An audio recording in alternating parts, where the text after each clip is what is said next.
I'm currently building a content repurposing system for my own business, and today I want to bring you behind the scenes so you can have an understanding of the strategy that goes on behind that. You will have a clear understanding of all the things that you need to consider when implementing a system like this, because the actual technical implementation is the easy part, and there are multiple ways to do that. But the strategy is what determines whether the system actually brings you ROI or just creates more busy work. By the end of the video, you will have a clear understanding of how you can think about implementing this kind of system, whether you want to implement it yourself or have someone else do it for you. With that said, let's dive right in. So, automating content repurposing and what is the strategy behind that? There are a couple of things that people need to think about. So, the first thing and the first key concept is that you will need to create before you actually think about repurposing. This is crazy, but I heard a lot of people that actually want to start repurposing content and they haven't created any kind of content across different platforms. So I think the best approach here is make sure that you create content on a single platform, and then you can think about establishing this kind of system for your own business. Because in that way, you will actually have an understanding of how that specific platform works, and then you can think about integrating that across different areas. The second point over here would be data collection. So the idea is that it will be more and more helpful to have all your content, ideally your main source content, present in a single place, whether that is a database or whatever it might be, so that you can have a source of data that you can feed the AI in order to create better content. So the AI is gonna have an understanding of what is the type of content that you focus on, what are the ways you are actually writing, and all of these are very important things. I would say this is important for two reasons. So it's important first off as a like source of content slash source of material. So in this way you can think about the data that you have related to all the content that you created becomes the source for the repurposed material, as well as the analytics side of things. So um, by having the analytics side of things, you can have an understanding of whether some kind of content performed well or some kind of content didn't perform well. I would say this is more important when it comes to analyzing the overall strategy, but making sure that you can also implement this part directly over here could be really useful. So those are two key points over here. The third concept that you would have to consider here is platform specific adaptation. So what does this actually mean is that there are multiple platforms that you can repurpose your content. So I would say, like, let's put the major one. We would have blog, LinkedIn, and then Twitter. Like for my own content repurposing system, I want to focus on LinkedIn and Twitter because I'm using the newsletter as my first source of content, and so the thing that we need to consider over here is that the way you write within a newsletter might be different to the way you write on LinkedIn, which might be different to the way you write on Twitter. And another thing that you can consider over here is that on LinkedIn, generally you can do one post per day max, because if you do multiple posts per day, it can have problems when it comes to reach or things like that. At least that's was what I noticed after publishing a lot of. And then in Twitter, what you can do is you can post multiple times per day, so times per day. So that means that that content that you create for a newsletter on LinkedIn could even be the same content. It all depends on the style that you have, but we will talk about style as the next point. But it could potentially be the same content. Meanwhile, for Twitter, you could have that as one piece of content, and then you can potentially create multiple pieces of content out of that. The reason is that since we want to post multiple times in that platform, we already have the big content piece, which is like the newsletter piece, and then from there we can create the a thread. We can create a small tweet, or two small tweets, or three small tweets, or wherever we see fit, depending on that. So this is everything that you need to think about when with platform specific adaptation. The other component here, it would be content style. So another thing which is important here, I think it's way better to have it over here, would be what is the style of content that you have, and how do you make sure that your content style is the same across every platform. So if for example I take an LLM right now and try this, let's do this experiment right now. Let's use Claude because that is my favorite one, and take an example of one of my emails, one of my previous emails. So let's take this one and write a very simple prompt, such as I like to transform this email newsletter into a series series of tweets. This is the simplest possible one that we could do, and then we click on next and see what are the different tweets that they create over here. So over here it seems that it creates different kinds of content, which are formatted in a thread format. So this is also, maybe this is something a little bit more platform specific, because here you can have threads, which is something that is not really typical to other platforms. So let's also consider that. But I would say this is also like the way the content is structured. So over here you will have two lines paragraph, two lines paragraphs, and now I'm creating that for Twitter, for example, one idea per tweet, and we can have those as two elements. So let's put this under an umbrella, which will be like the Twitter umbrella. So let's send to back, and this will be Twitter.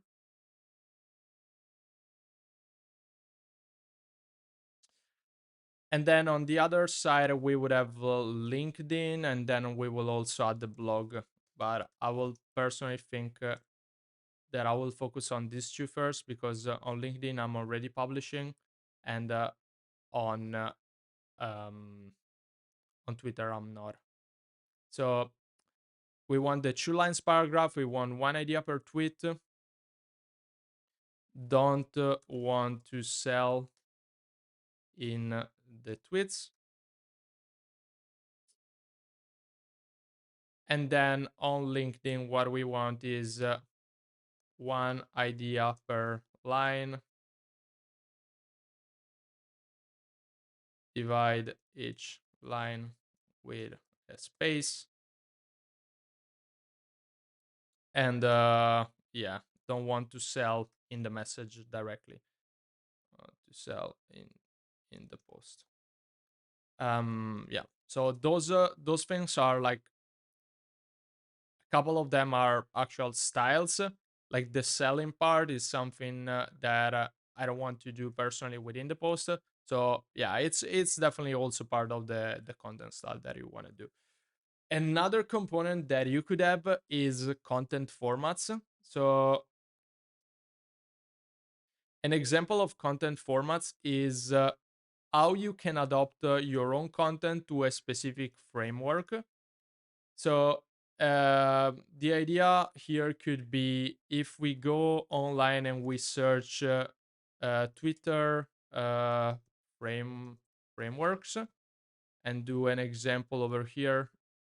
Let's use this one, for example. I personally don't know what is this person looking like, but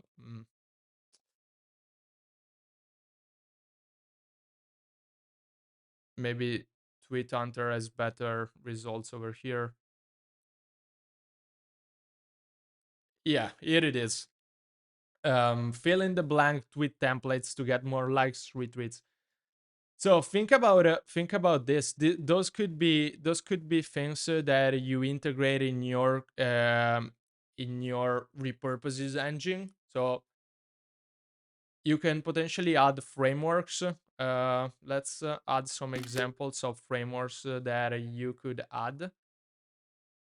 And the reason for that is you could have you could run the system in different ways. You could have a single straight line that says out of this newsletter I want the content created for my own social media, or on the other side I could say out of this newsletter I want to take charge of the creation, monitor the creation, and then evaluate that and publish. We will also see that in a second over here.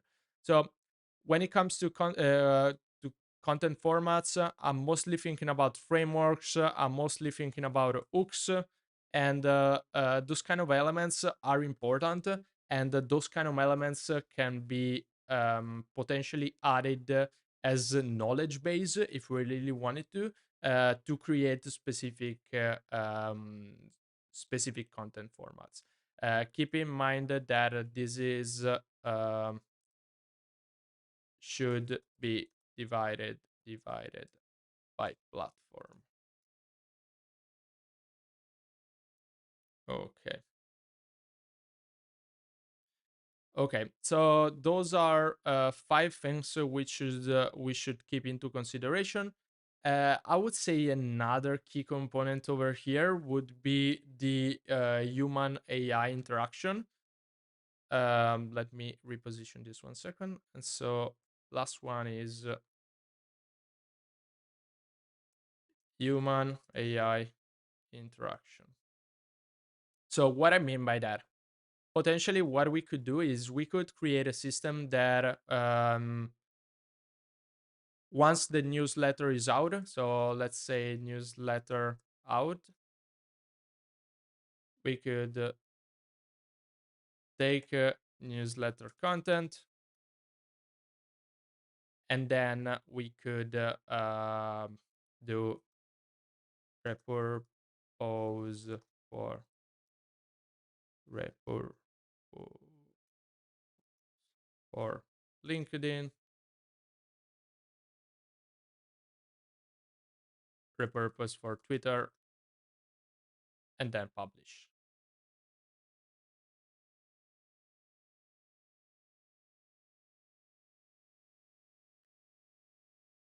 This could be a workflow. This could be an example of a workflow that we could build.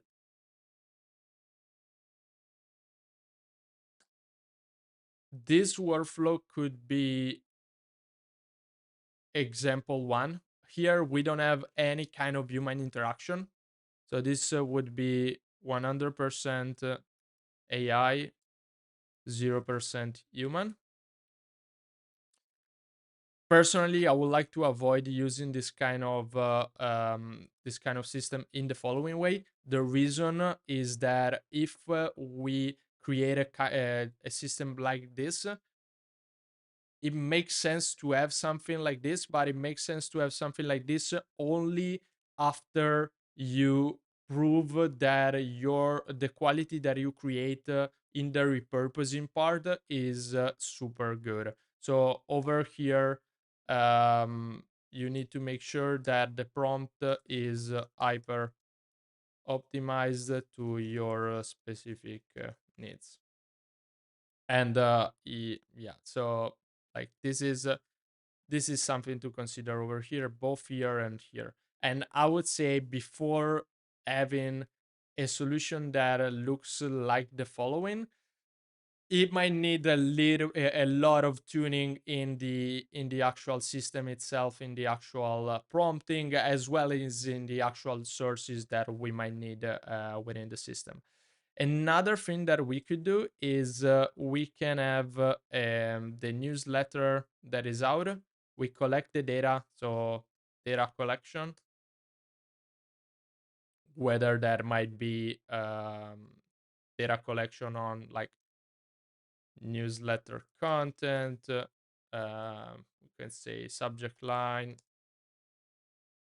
and open rate, for example.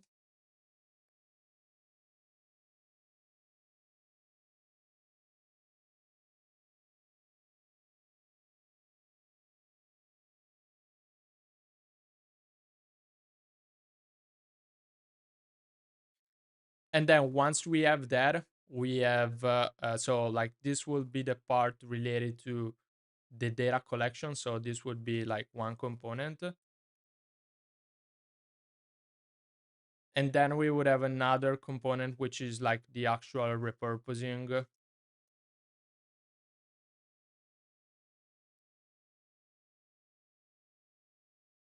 I don't know how to write repurposing if you haven't noticed. And that could be, for example, you click a button, you select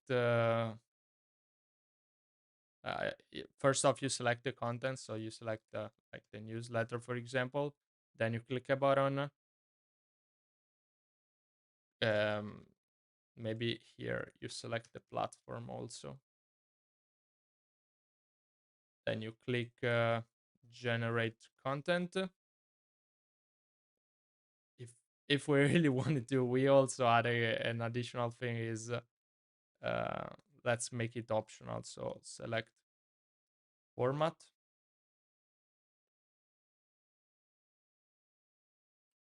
then we click on generate the content. We evaluate the content, so evaluate, and we can do like thumbs up, thumbs down. And then if the content is good, we do direct publishing.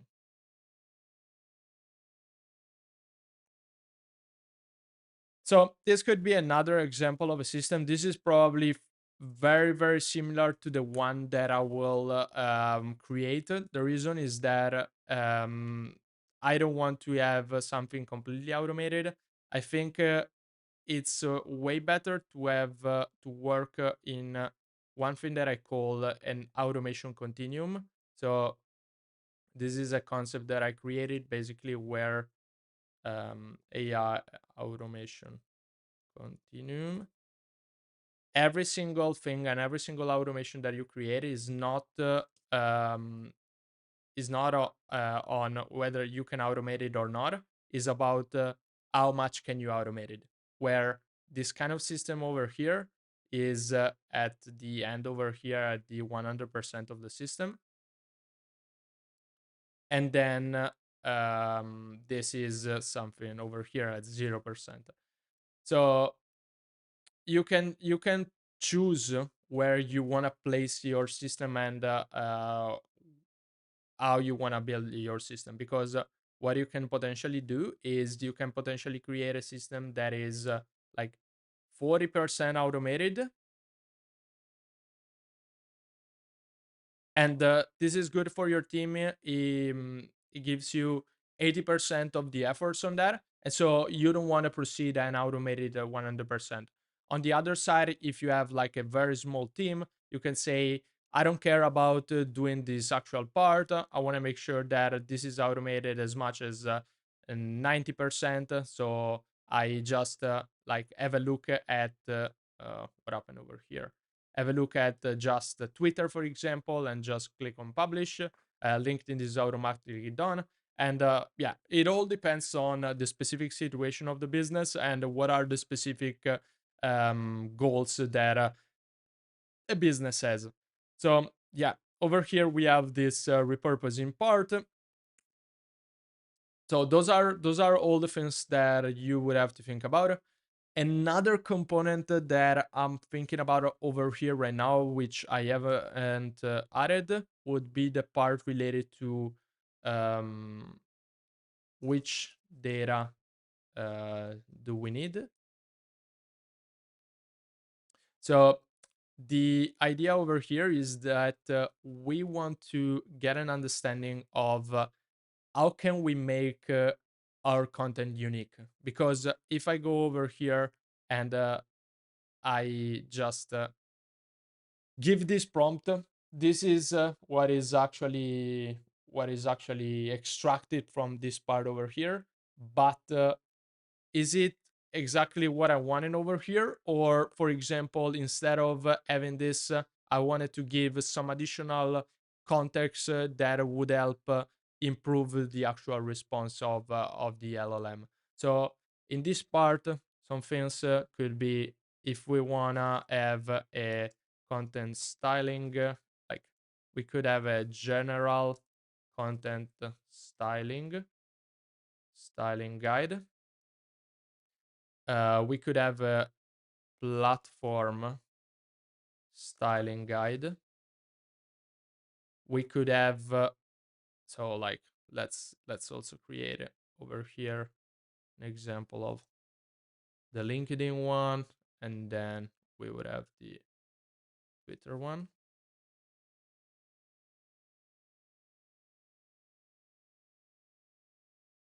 Then what else we might need? We might have the content formats. So let's say content formats, and then those would be again divided into LinkedIn and Twitter. We might have like content hooks,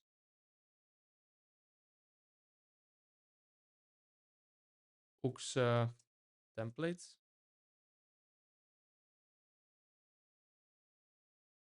Okay.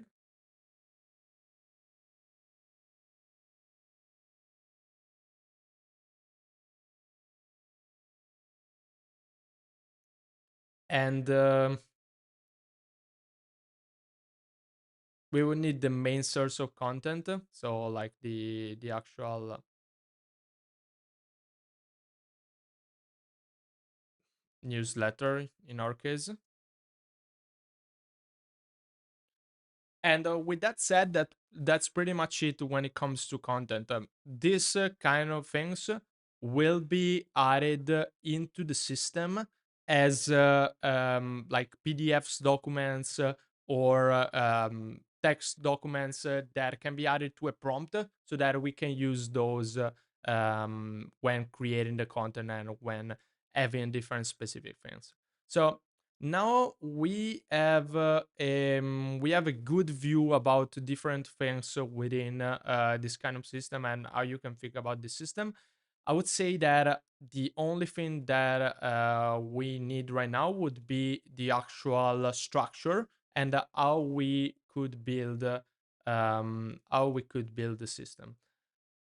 I would say that we can get started with something along those lines. So let me just add a title over here, which will be the like workflow design. We could start with something along these lines where once the newsletter is out, we add that into we collect all the data, and we also have to think about this data collection part, but I would say that could be added in another video.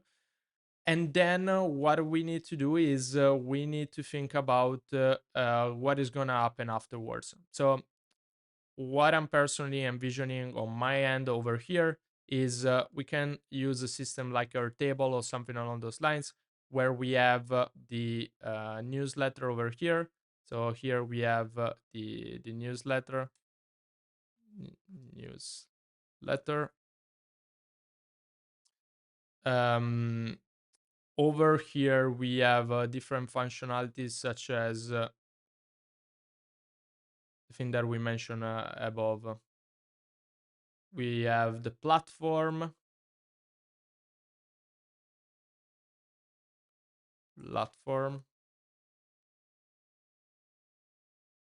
We would have a hook if we really wanted to. We would have a format. So if that would be the case,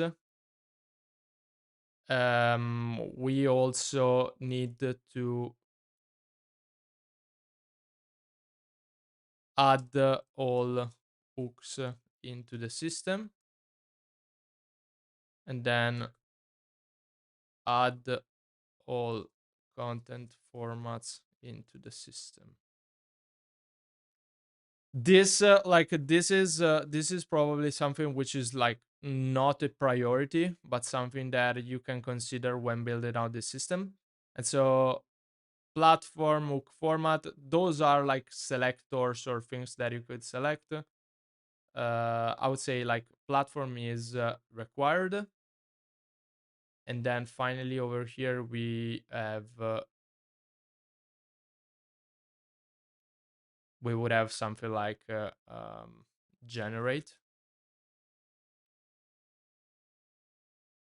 And then over here we would have like the generated content.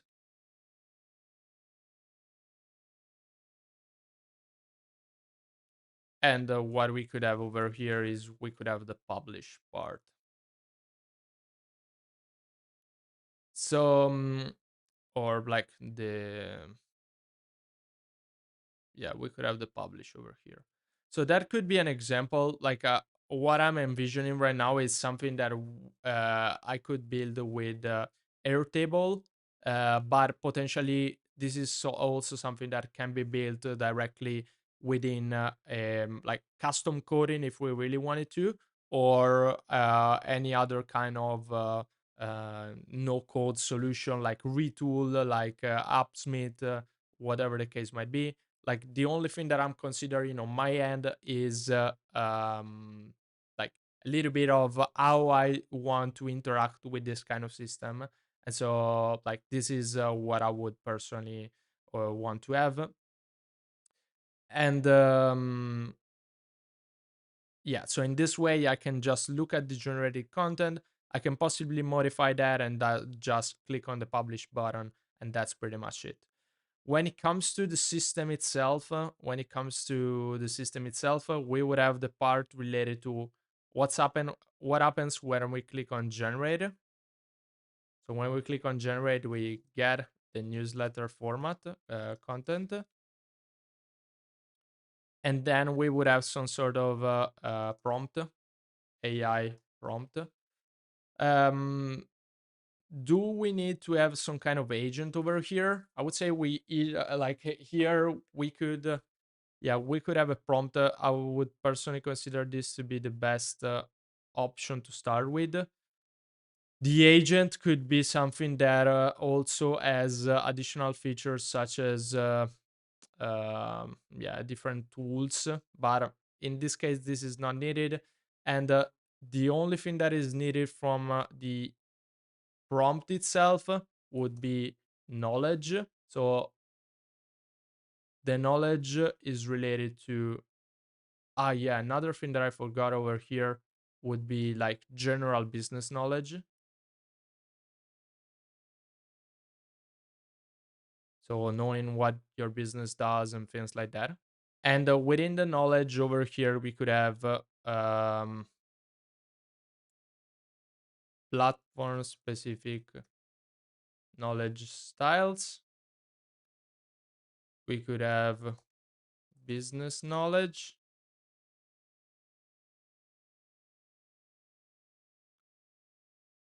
We could have formats and hooks if we really formats and hooks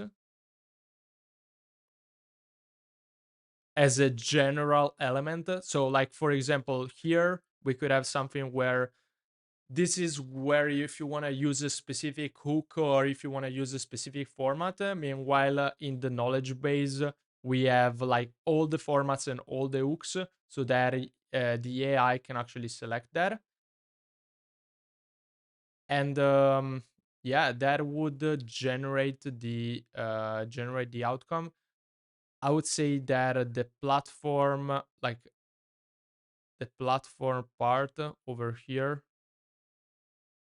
would be a variable that is going into the AI prompt, and then at the end, the AI prompt is going to generate some kind of content. So AI generated content,